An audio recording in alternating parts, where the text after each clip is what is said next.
Daniela, okay? Okay. So first of all, I have to let you know that this session is recorded and will be uploaded to the internet later on.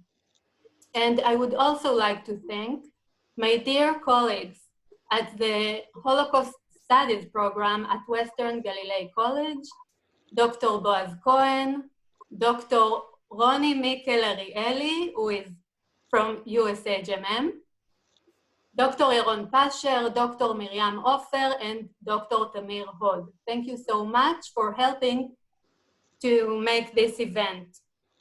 And hello, everyone. I am very happy to see you all again. We had an intriguing day today with excellent sessions, and now it is time to our keynote lecture. I am delighted to introduce to you, although he does not need any introduction, Professor Yehuda Bauer. Professor Bauer is one of the most well-known scholars of the Holocaust. He published many books and articles on different aspects of Holocaust and anti-Semitism in numerous languages.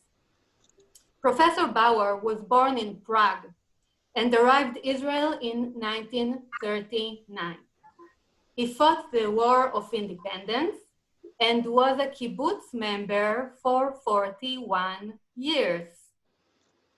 He did his PhD at the Hebrew University in Jerusalem and was a lecturer at Yale University, UCLA, and other universities across the globe. He was a founding editor of the Journal of Holocaust and Genocide Studies and head of the International Institute for Holocaust Studies at Yad Vashem. He has served as advisor to the Task Force for International Cooperation on Holocaust Education, Remembrance, and Research, and as senior advisor to the Swedish government on the International Forum on Genocide Prevention. Before we begin, I would like to quote just a few sentences from Professor Bauer's book, which was published in Hebrew at Nahar Publishing House, The Impossible People. And he means, of course, the Jews. And I think it should be translated into English. So this is from the chapter, More Thoughts About the Holocaust. Why actually? I have written 14 books on the Holocaust and about 100 articles and speeches. What more can I say? I myself did not go through this hell. We left Prague during the night that the Germans entered, between March 14 to 15, 1939. This was the eve of my 13th birthday. We left Prague in a train with immigrants to Palestine, including Max Brod, the friend of Franz Kafka. I did not experience the Holocaust. I was afraid to touch that subject. In 1961 or 1962, I met Abba Kovner, who later became a close friend, and he convinced me to do some kind of a career change and deal with the Holocaust. I told him I was afraid, and his answer was that fear is a good starting point to such a profession. So Professor Bauer, I believe you are now quarantined at your home in Jerusalem. The floor is yours, and you will be speaking to us today about the distortion of Holocaust memory. And after the presentation, we will have a discussion. So if you guys have questions, please write them down on the chat, and after we will do the discussion. Thank you so much, and Professor Bauer. Thank you. Thank you, Daniela, for the introduction. I think it is quite clear to everyone that there's a difference between Holocaust denial and Holocaust distortion. The International Holocaust Remembrance Alliance, in 2013, tried to define Holocaust denial and Holocaust distortion. The definition of Holocaust denial really contains nothing very new.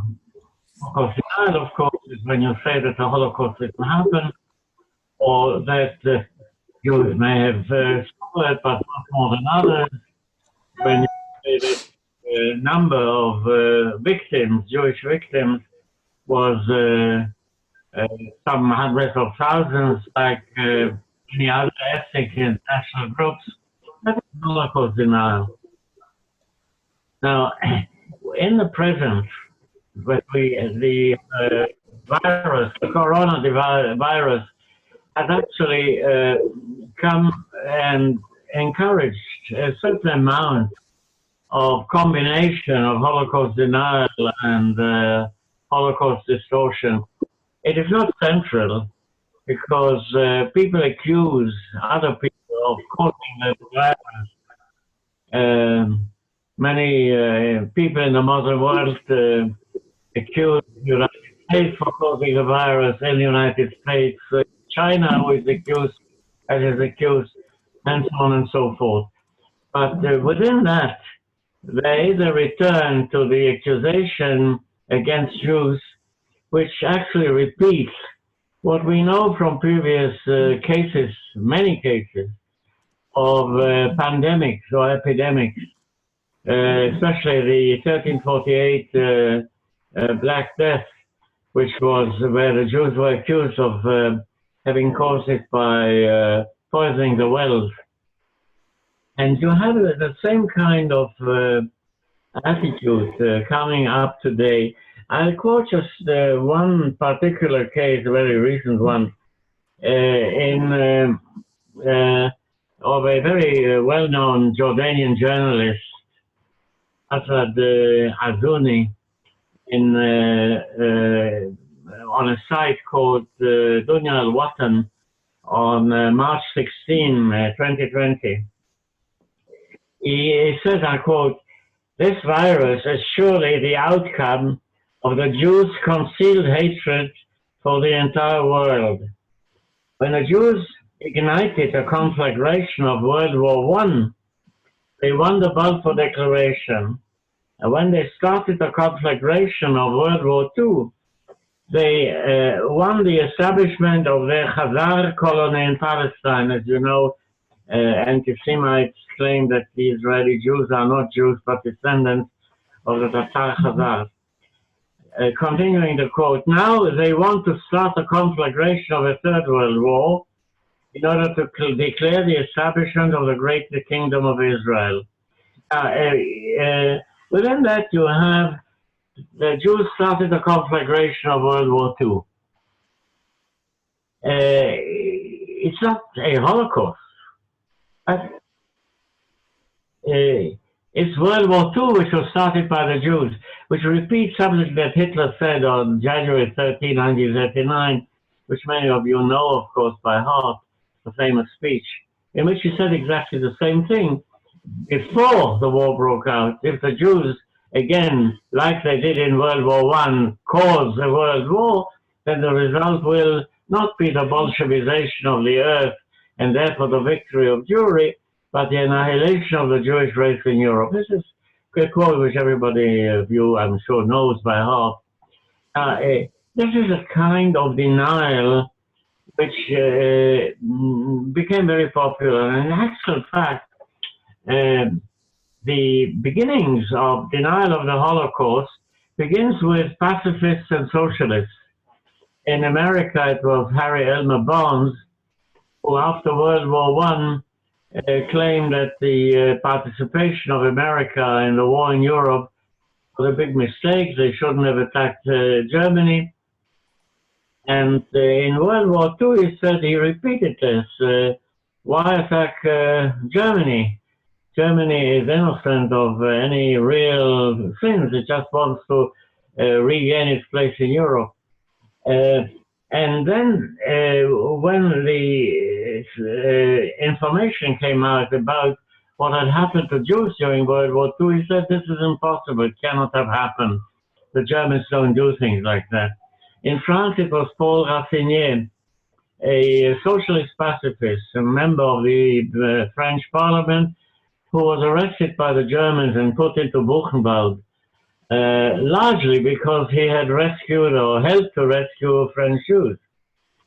And he came out of Buchenwald convinced that the attack on Germany had been a big mistake, that the Germans indeed were guilty of serious misdemeanor, but certainly not of killing Jews in large numbers. That was impossible. And then people from the right wing took over. And again, in France, it was Paul Faurisson, the son of a French person, and his father was a Frenchman, his mother was Scottish. He was born in England, and Faurisson became a professor of literature at Lyon, and he decided that the gas chambers never existed, that the whole thing was an invention by the Jews in order to get money out of the Germans. And they were helped by the Americans and so on. In America, you had a whole development, which many of you, of course, are fully aware of, and you have that movement, a whole movement. But this movement in the West, or to Holocaust denial, was in fact stopped to a large degree by the trial in London in 1999-2000 of David Irving, the famous English Holocaust denier, who accused Deborah Lipstadt of Emory University of having called him an anti-Semite and Holocaust denier. He said it never happened. Now, that trial ended in a tremendous victory for the team that they represented Deborah Lipstadt. She sat through the whole trial. She did not testify because her lawyers said that would have been a big mistake. The people who showed that David Irving was not a genuine historian but a falsifier of history showed that his whole argument about the gas chambers was absolutely wrong. And the result of that trial was a very harsh sentence by Lord Justice Sir Charles Grey, who said that David Irving was an anti-Semite and a Holocaust denier, and that the Holocaust had happened, and therefore the Irving was a liar. Now, that in effect more or less killed open Holocaust denial as a major element in public opinion in the West, Europe, the Americas, to a certain extent Russia. It still exists, of course, as you well know. There are pockets of Holocaust deniers in a number of countries, but they are not really very influential. They are marginal. What happens instead of that is the rise of Holocaust distortion, which is something quite different. Now, Holocaust distortion does not deny the Holocaust. Very often, quite the contrary. The Holocaust did happen, only we, whoever the we is, had nothing to do with it. Now, distortion of history is nothing new. As historians, we all know that distortion of the past is part of the justification of the present and the hope for the future in ethnic, national, state groups and so on and so forth. It's very ancient. And the basis of it is that any ethnic or national group from ancient times to today wants to present itself as a clean, very positive group which has a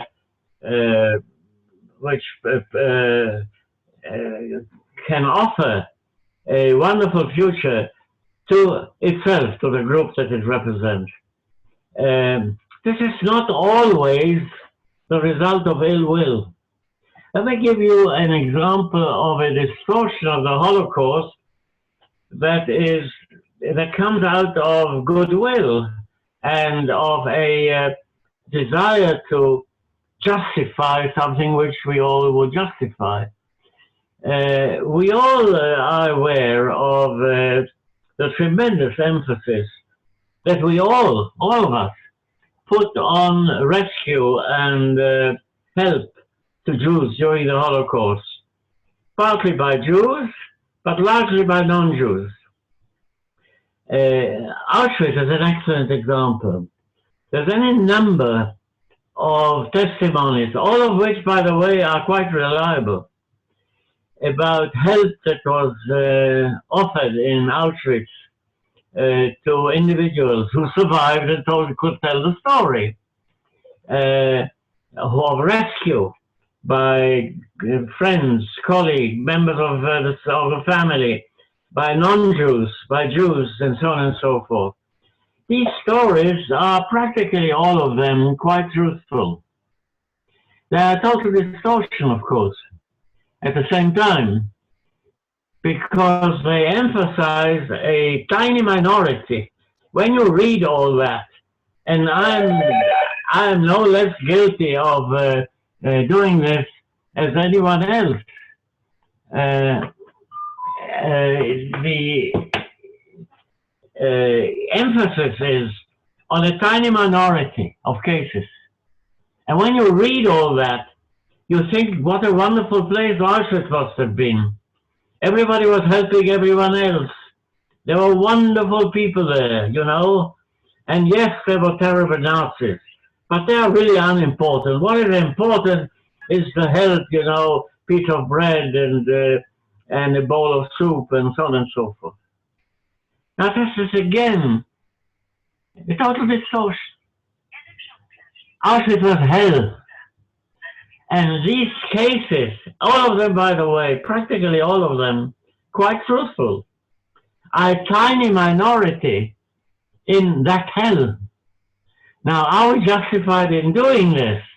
Yes, we are justified, because without emphasizing rescue, any teaching of the Holocaust becomes absolutely impossible.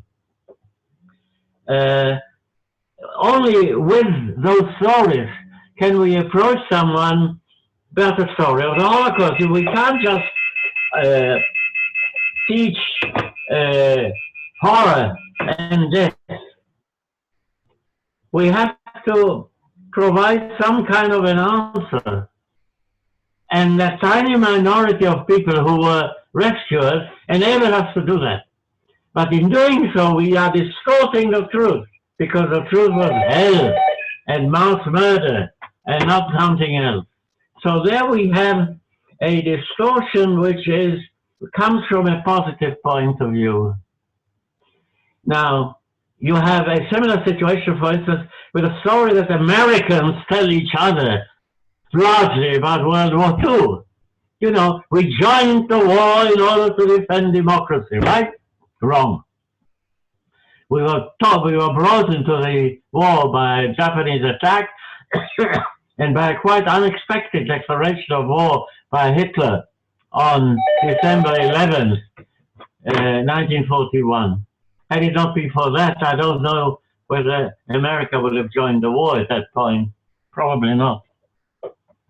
And then we fought the Germans, and we landed in Normandy, and Utah Beach, and Omaha Beach, and Conquest of France, and Liberation of France, and Holland, and the bridge at Remagen. And yes, we allowed the Soviets to conquer Berlin. We didn't want to quarrel with them.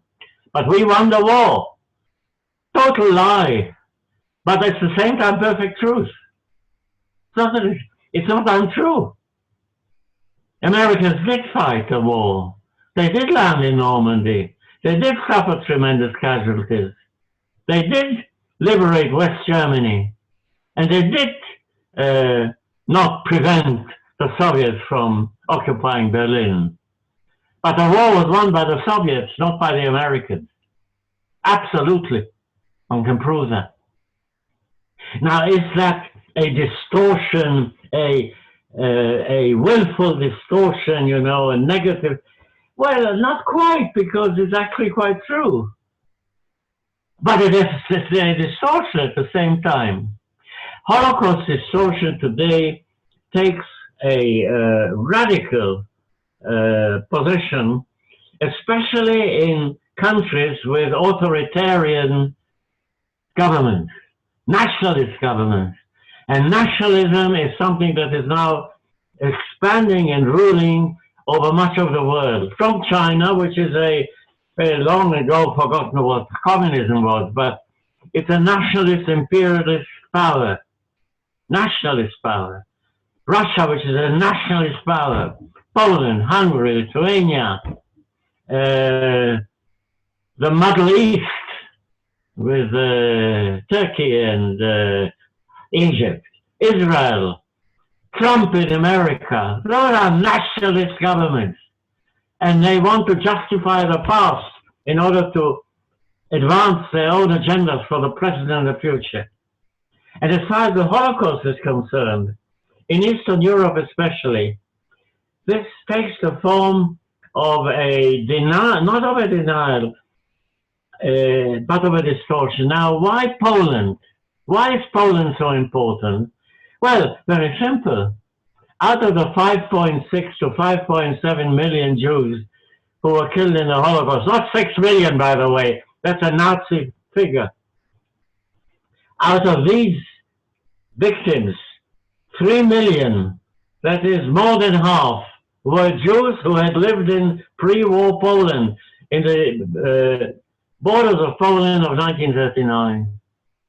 And so what happens to the memory of those Polish Jews is a central issue in Holocaust memory general. It's unavoidable. In addition, of course, there are Soviet Jews and Baltic Jews and Romanian Jews. Romanian Jews were largely killed by Romanians, not Germans. Hungarian Jews, and so on. But the center are Polish Jews. Now, the present nationalist government in Poland has to justify the past.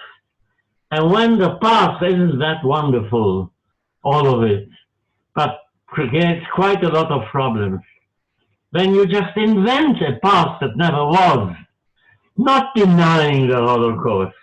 Quite the contrary.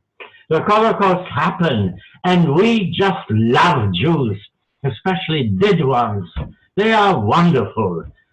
Live Jews are sometimes a problem, but dead Jews are terrific. We establish museums and erect statues and make terrific speeches. Those speeches are wonderful, absolutely wonderful speeches. Identifying with the victims. Well, not with all victims, but identifying with the victims. And the Polish population wanted to rescue Jews.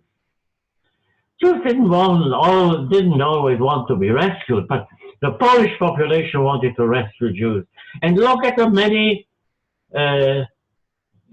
righteous, the rescuers, the Poles, many of whom sacrificed their lives in order to rescue Jews, which is perfectly correct, perfectly true.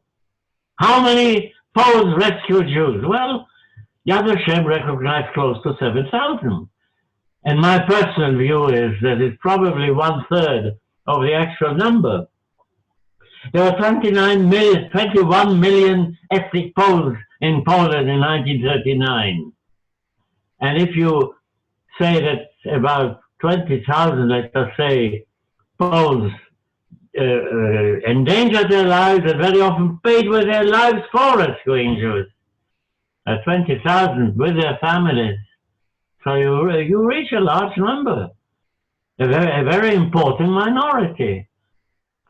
For sake of argument, I can't prove this, of course. Let's say 100,000 people out of 21 million. It's a tiny minority. What about the majority? Now, you don't have to go to Jewish testimonies in order to see what the truth was. You have the testimonies which are contained in archives, Polish archives, regarding the Polish underground that reported to the London government in exile about what was happening in Poland. And to give us just one obvious example, the commander of the Polish underground, the Armia Krajowa, the Home Army, General Stefan, at that time he was colonel, later on General Stefan Rowecki, in November 1942, reports to London, please don't make any declaration about returning property of Jews to the survivor of the Jews, because that will make you extremely unpopular with the Polish population, because the Polish population is anti-Semitic. And we cannot possibly allow ourselves to say that the Jews will have equal rights after the war. Now, there is a large number of Polish liberal historians. Let me mention their names. It's important that you should know their names, those of you who are not aware of this whole business. The leader of this actually is Professor Barbara Engelking, who works with the Polish Academy of Science, Polska Akademia Nauk in Warsaw.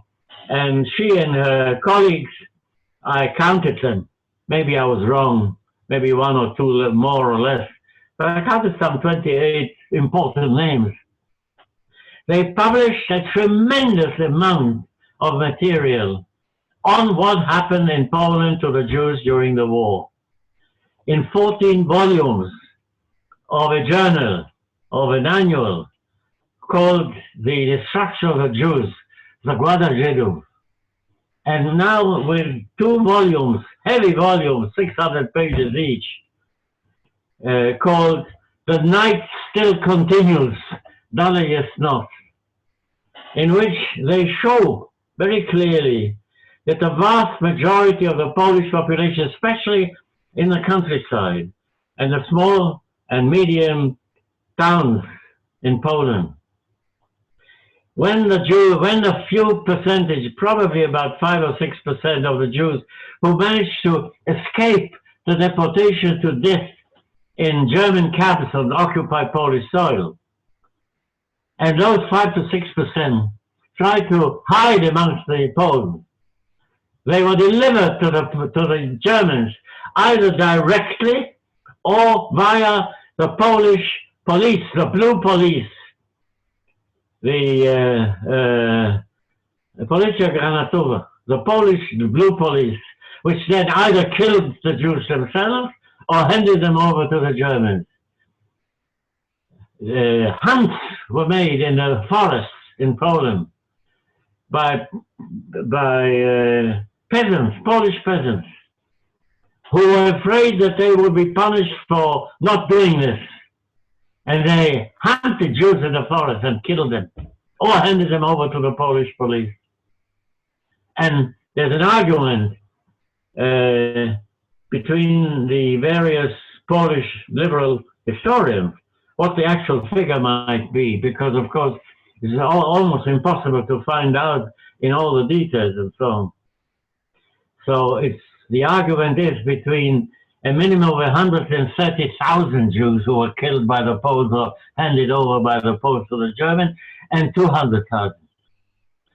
But in any case, a large number of Jews were killed by Poles, which is something that was not discovered by Jewish historians or by Israeli Jewish historians, but by Polish liberal historians. And of course, this is an internal issue in Poland today. So the distortion of the Holocaust is an internal matter in Poland. Because in Poland there are practically no Jews, or some 15, 20,000.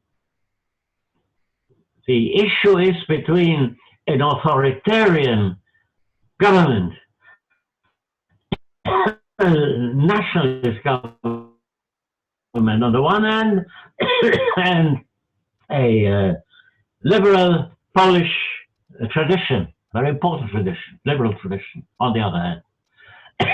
That is the crux of the matter in Poland. Similar issues came up in Ukraine and some other places. In Poland, This then ended up with a law which was passed by the Polish Parliament, which criminalized the causing or giving Poles or the Polish people or the Polish state a bad name. And a special institution which had existed before that was acquired by the Polish government, the Institute of National Memory, Instytut Pamięci Narodowej. A new group of people was put in there, people who agreed with the government, and a whole group of pro-government academics are trying to deny what is obviously the truth. Now, again, this is not denying the Holocaust. It's misusing it. It's distorting it. And there was a big outcry, as many of you, of course, are aware. And then, as a result of that, a negotiation took place between the Israeli nationalist government under Netanyahu on the one hand, and the nationalist Polish government on the other hand, under Morawiecki. The actual ruler in Poland is not the prime minister or the president, Andrzej Duda. The real ruler in Poland is the secretary of the ruling party, just like Stalin ruled the Soviet Union by being the secretary of the Communist Party. So Jarosław Kaczynski is the secretary of the party. He's a member of parliament. He occupies no official position. He is the ruler of Poland. And under that direction, they began negotiation with the Israeli government. Now, we don't know the details of that negotiation. Netanyahu nominated two people who obviously are his supporters, neither of them a historian, neither of them an expert in Poland, to negotiate with the Poles. We don't know the details of that negotiation. We don't know who the Poles were who negotiated. We don't know. And they agreed on a declaration. The declaration was published 2 years ago, on 27th of June, 2018. And in that declaration, the Poles said, okay, we won't criminalize a statement that in our view does not represent the true facts of the heroism of the Polish people. But we will allow civil suits to be presented to courts, which can punish the people accused, if they are found guilty, with financial fines, which will make the possibility of continuing the work an impossibility. And we will sign a declaration together with the Israelis. They showed that declaration to our Yad Vashem historian, Professor Dina Porat. They did not consult with her before. They showed her the finished agreement, and she announced that she can live with it. Well, Yad Vashem couldn't live with it. And Yad Vashem decided to respond for the first time in its history, because Yad Vashem is a non-political group. It does not engage in party politics. People who work with Yad Vashem, including myself, have a kind of unwritten agreement, nothing written, nothing even spoken. If you work at Yad Vashem, you are a Holocaust researcher. You can be either that or engage in local politics. You can't do both.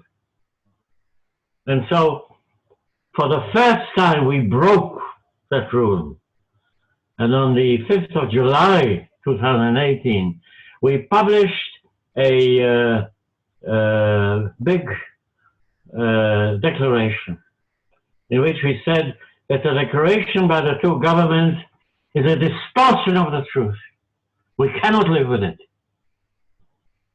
Now, that did not impress either of the two governments, because why did the Israelis and the Poles agree on that declaration because the economic and security and diplomatic relations between the two countries are terrific.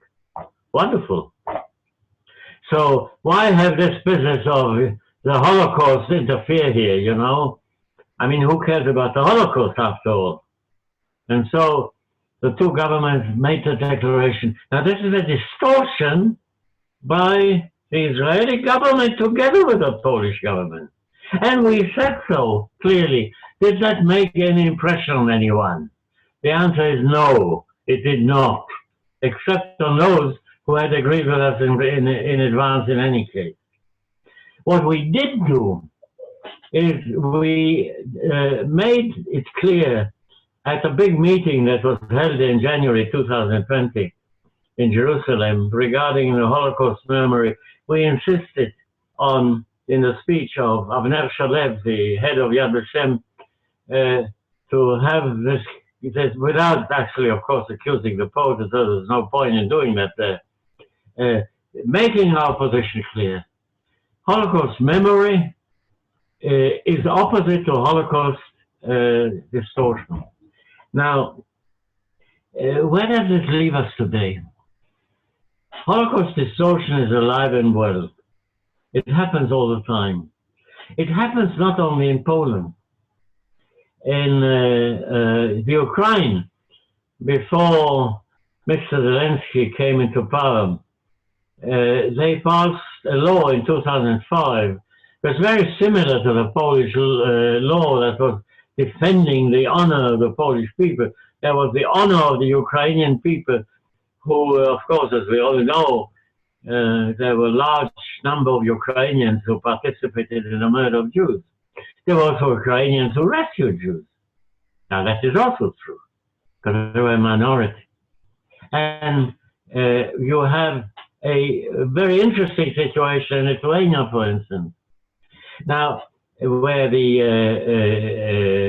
people who opposed the communist regime turned out to be in large part supporters of the Nazis who participated in the murder of Lithuanian Jews, because most Lithuanian Jews were murdered not by Germans, but by Lithuanians under German rule, under German direction.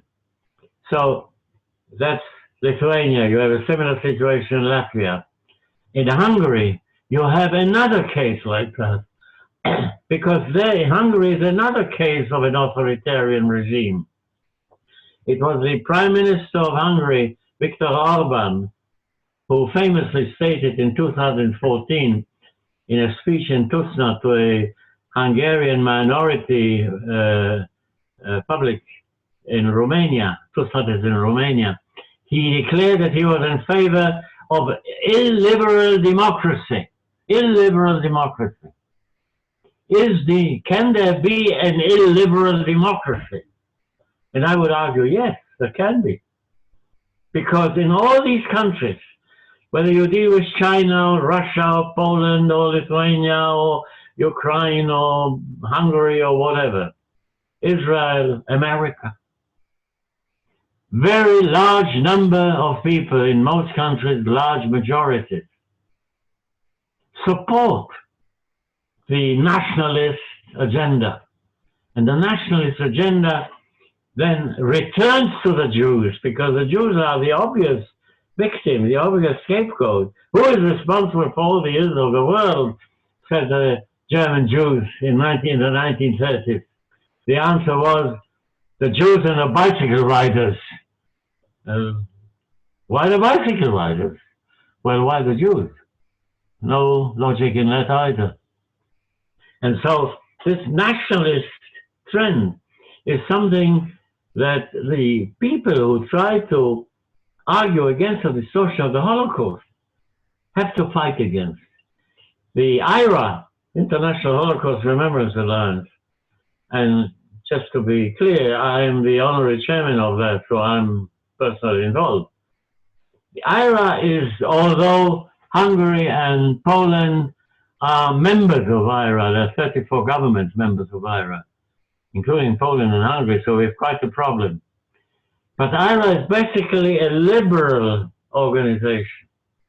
Now, in the present time, you don't have any more right against left in many cases, because socialism, as far as I'm concerned, in other words, the theory of Karl Marx, the public ownership of the means of production, that's dead. That no longer exists. And the social democratic governments in Scandinavia, for instance, actually liberal capitalists. Sweden is a capitalist country, very capitalist country. But it's a capitalist country where the government controls capitalism up to a point. So you have a liberal capitalist. Liberalism in Europe today is headed by a conservative politician, Angela Merkel. She's the head of a conservative party in Germany. The French President Macron is no longer a socialist either. He's somewhere in the center. He's not a leftist. You have in America, you have Bernie Sanders. Bernie Sanders is not a socialist. Bernie Sanders is a left-wing liberal. Social democratic, he calls himself. Social democracy today is left-wing liberalism. So you have the argument of liberalism against anti-liberalism is an argument largely within the center. The center, liberal center, the anti-liberal center, turning to anti-liberal right-wing, anti-liberal authoritarianism, and so on. Those are the people who advance distortion of the Holocaust. Last point, why is Holocaust so important? Because everything today relates back to World War II. And World War II was caused by, in a large degree, by anti-Semitism. There is a document of August 1936 by Adolf Hitler, the only memorandum that he ever wrote himself, in which he says point blank that Germany has to prepare for war within 4 years, because otherwise Bolshevism will conquer the world, and the purpose, the only purpose of Bolshevism is to have international Jewry rule the world. That's an ideological statement. I'm not arguing that that was the only reason for the outbreak of World War II. But one cannot ignore it. And at least in large part, I would argue, World War II was the result of an anti-Semitic ideology.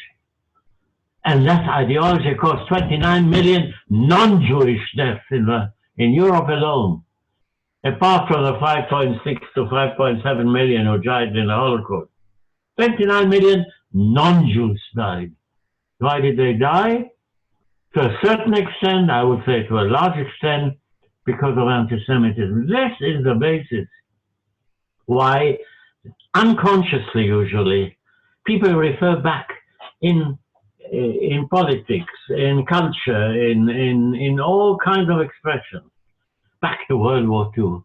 And within World War II, more and more, not less and less, more and more about the Holocaust. I think that those are the main points that I wanted to mention. And now if Daniela agrees, then I can relate to some questions that are asked. I have until 8 o'clock, I think, Israeli time to do that. Okay, so thank you so much, Professor Bauer. It was fascinating, as always. And let's go real quickly to the questions. So, is it possible? No, wait. I had another one. Is there Holocaust distortion in Israel, like using its memory in political discussions? Yeah. Yes, of course. There are distortions. And you have the distortion of the Holocaust.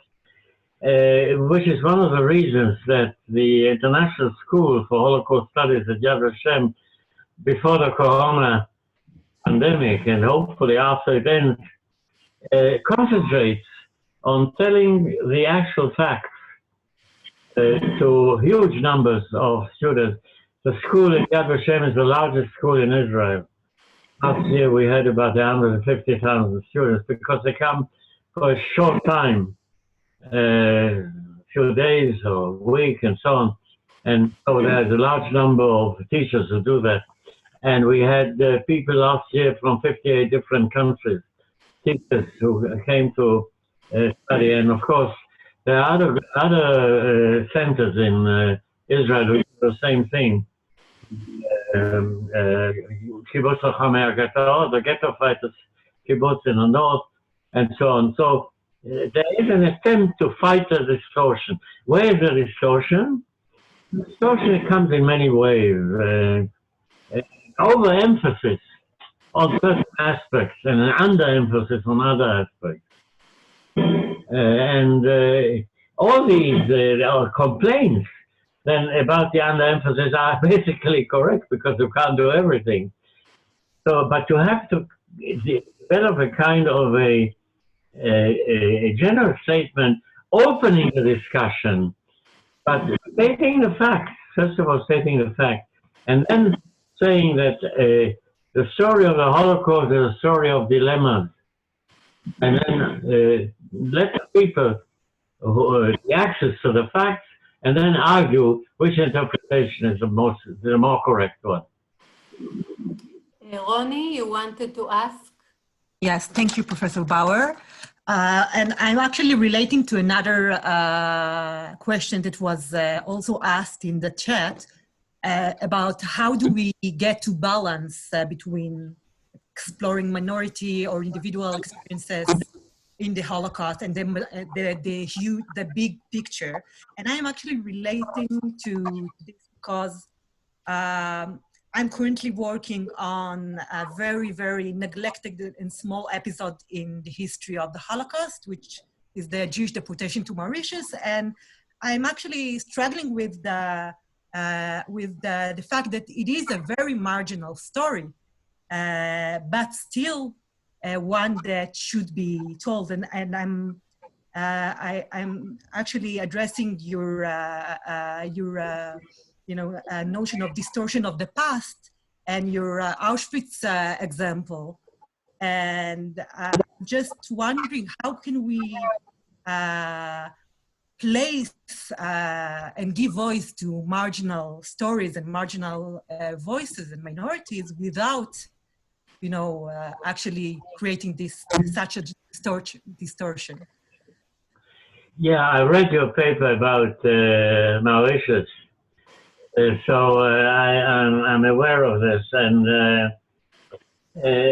yes, it's not really a story about the Holocaust, because the people who were deported to Mauritius had escaped from the Holocaust. Actually, they had escaped before the Holocaust started, that is, before the mass murder started, because they arrived in 1940. And in 1940, the Germans did not know that they would murder the Jews. Command the Jews. Huh? So it's on the margins. It's one of the background stories. You could say the same thing, for instance, about the rescue of Jews to the Philippines. Yeah? At the same time, 1940-41, because the Filipino autonomous government wanted to develop land, and so they wanted to have some experts, Jewish experts from Germany. So some Jews came to the Philippines. You have similar stories all over the place. There you don't have Holocaust distortion. And I thought that you would ask something else. I thought that you would ask about the relationship between the Holocaust and other genocides. The question, for instance, I wrote a big piece about, for instance, the destruction of the Roma, yeah? During the same time, because IRA International Holocaust Remembrance Alliance, deals with the genocide of the Roma, along with the Holocaust. Yeah? And the relationship between the Holocaust and the genocide to other genocides is not a subject we can talk about that now, but certainly a subject. But this is again not distortion. Okay, we have another question. With nationalism on the rise worldwide, is it possible to ensure the separation of objective Holocaust education from political agendas, and how? The answer is no. We cannot really do the impossible, because the Holocaust is so important to the explanation of the past and the present that you will always have somebody with a political agenda dealing with it. You had, the Israeli case is very typical, no? Because Mr. Netanyahu has no idea about the Holocaust. I mean, he shows this again and again and again. Yeah? And this is quite genuine. In other words, he's quite convinced that he understands everything about it. Netanyahu reads a great deal. Whether he reads the correct things or the distortions, I don't know. But it's quite clear that, for instance, his statement about the Mafia of Jerusalem and Hitler, his statements about many other things, are simply show that he's not aware of the facts. And so obviously then the interpretation is different. And the agenda, the political agenda is clear. If you listen to the speeches, not only of Netanyahu, but of politicians, Israeli politicians, and not only of Israeli politicians, all politicians in the Western world, they start dealing with the Holocaust and they end up with a political agenda. In the case of Netanyahu, he starts with dealing with the Holocaust, tells a story about the Holocaust which somebody dug out for him, and then he turns to Iran immediately after that. Now, it's not that I disagree that Iran is a problem. Certainly it's a problem, and it's fully justified to deal with it, not in the context of the Holocaust. There's no relation, there's no parallel between the Iranian regime and the Nazi regime. There are ideologies, yes, but to create a parallel there is simply in a lack of recognition of historical truth. Okay, I'm sorry, we have a couple of more questions, but I would like to ask Dr. Boaz Cohen to give some concluding remarks right now. Boaz, please unmute yourself. Okay. Thank you, Professor Bauer. I can't do concluding remarks for Professor Bauer. I was just listening. And I think we all meet use of Holocaust all over the scope of public and political discourse. And many times indeed not in place, sometimes in place maybe.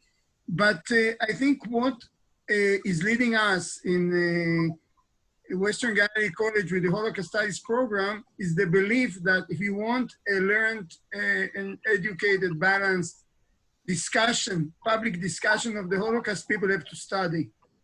And I think this is actually the message for all of us. I mean, we teach a lot of Holocaust. We teach, our students do a quarter of degree in Holocaust studies and a quarter of their BA, and the other students in the college do elective courses. So we reach hundreds of students studying the Holocaust. I think if we look at all the people now on this Zoom, we reach tens and thousands of people who are studying with us. And we have to do our bit. This is, I think, we have to teach people to make them curious about the Holocaust, make them study. And I think what Professor Bauer said maybe is lastly is maybe the main message for Holocaust academic teachers, and not only academic, is that we are talking about dilemmas. This is not black and white. You can't, I mean, of course, we are talking about people who were in extremis and made decisions. We have decisions of perpetrators, we have decisions of the Jews, we have decisions of the Judenrat. People were taking decisions in an impossible time. And if we could if we can show our students that this is not black and white. We have courses called dilemmas in the Holocaust. We teach courses like that. We're talking about dilemmas. This is what we are all doing. And I think the fact that you said this is maybe the answer. We have to show people we are not talking black and white. We are talking dilemmas. I think, first of all, I would congratulate the West Galilee center that you had for wonderful work that you're doing. And I think we quite agree on these things. And I just hope that you carry on your work despite Corona. We are carrying on, I hope, this is not only the whole team listening here, the 94 people now on the screen are doing this work, and and you have really encouraged us, so thank you. Toda rabba. Okay, all the best. Okay. Thank you all, and we will reconvene on May 11th for another fascinating day. So bye, everyone. Thank you, Professor Bauer, so much. Thank you. Bye. Bye. Thank you, Yehuda. Warum machst du nicht den Klatschen hier mit den Dings? Guck mal hier.